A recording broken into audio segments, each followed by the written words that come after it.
ఇలాంటి మరెన్నో వీడియోలు చూడడానికి like, share, subscribe and comment. ఈరోజు ఈ వీడియోలో కార్తీక పౌర్ణమికి 365 ఒత్తులు ఎందుకు వెలిగిస్తారు, ఈ ఒత్తులు ఏ సమయంలో వెలిగిస్తే మంచిది అనే విషయాల గురించి తెలుసుకుందాము. పౌర్ణమి చంద్రుడు ఏ నక్షత్రంలో ఉంటే ఆ నక్షత్ర నామం మాసానికి వస్తుంది. కృతికా నక్షత్రంలో జాబిలు ఉన్నప్పుడు వచ్చేదే కార్తీక మాసం. కృతికా నక్షత్రము చాలా ప్రాముఖ్యమైనది, యజ్ఞ సంబంధమైనది. దీని ఆది దేవత అగ్ని. ఒక్కో మాసంలో ఒక్కో దేవతా ప్రాధాన్యత కనిపిస్తుంది. కానీ కార్తీకంలో బహుదేవతా ఆరాధన, ప్రత్యేకించి శివ విష్ణువుల ఆరాధన కనిపిస్తుంది. కార్తీకంతో సమానమైన మరొక మాసం లేదని శాస్త్రం చెబుతున్నది.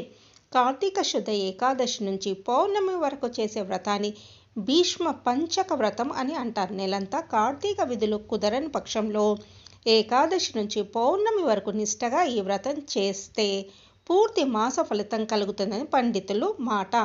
ఈ మాసంలో ప్రధానంగా కనిపించేవి కార్తీక స్నానం, దీపారాధన, పురాణ పఠనం లేదా శ్రవణం, వృక్షారోపణము, వనభోజనాలు.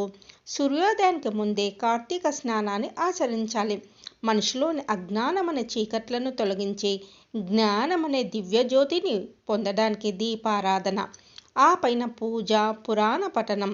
వనభోజనం అంటే ఉసిరి చెట్టు నీడలో తయారు చేసి స్వామికి నైవేద్యం పెట్టి అతిథులకు అన్నదానం చేయాలి. ఆపై మిగిలిన దాని ప్రసాదంగా మనం స్వీకరించాలి. ఈ మాసంలోనే తులసి మొక్కల్ని ఆరాధన చేస్తారు.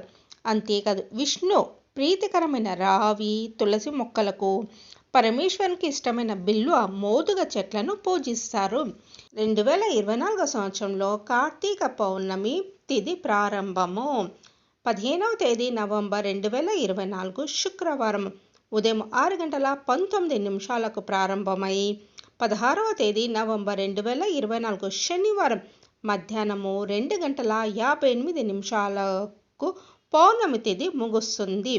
ఉదయం తిథి ప్రకారము 15వ తేదీ శుక్రవారం నాడు కార్తీక పౌర్ణమిని జరుపుకోవాలి.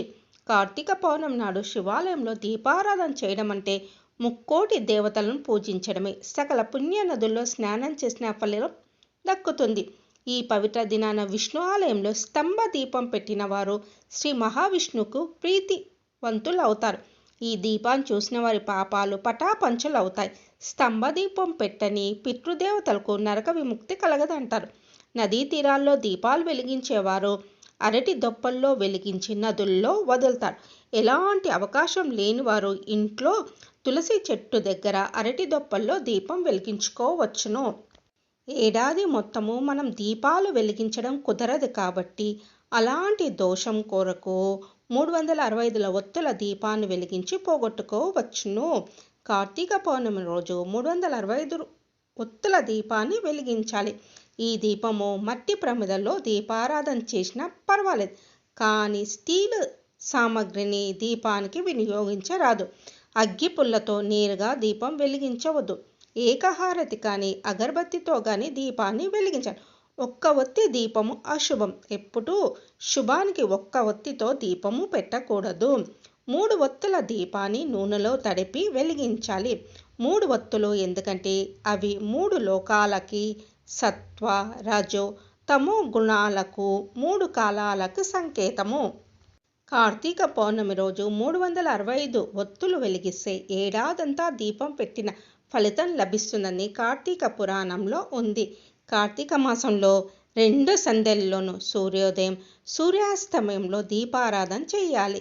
సాయంత్రం సమయంలో వెలిగించే సంధ్యాదీపం మరింత ప్రత్యేకమైన.